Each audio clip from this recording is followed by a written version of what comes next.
વડોદરામાં સમા બાદ હવે છાણી વિસ્તારનો રોડ પરનો ડામર પીગળી ગયો છે। છાણીથી નિઝામપુરા તરફ જવાના રસ્તા પરનો ડામર પીગળ્યો છે। મ્યુનિસિપલ કમિશનરની ટકોર બાદ કોઈ બદલાવ નહીં। વાહન ચાલકોને પડી રહી છે ભારે મુશ્કેલી। રાહદારીઓના ચપ્પલ ડામરમાં ચોંટી ગયા। પ્રવાહીની જેમ ડામર પ્રસરતા જ વાહન સ્લીપ થવાનો પણ અહીંયા ભય જોવામાં આવી રહ્યું છે।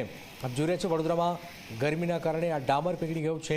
વાહન ચાલકોને ભારે મુશ્કેલીનો સામનો પણ કરવો પડી રહ્યો છે। ચપ્પલ ડામરમાં ચોંટી ગયા છે અને અહીંયા એક મોટો અકસ્માતની રાહ જોવાઈ રહી છે। ગરમીમાં આપ જોઈ રહ્યા છો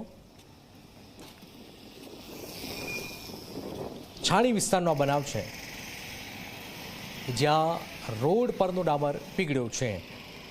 આપ જોઈ રહ્યા છો કઈ રીતે ડામર પીગળ્યો છે અને પછી લોકોને પણ મુશ્કેલીનો સામનો કરવો પડી રહ્યો છે।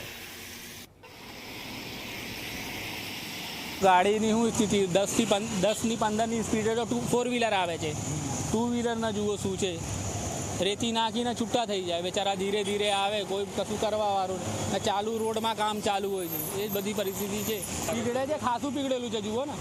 તકલાદી એ કરતા હશે, એ જાણતા હશે યાર। આ છે તો તમારી સામે જ ને। રેતી નાખીને આવી રીતે કંઈ રેતી નાખીને ગાડી શું હાલતા છે, તરતા રેતી નાખીને હટી જાય છે આ લોકો।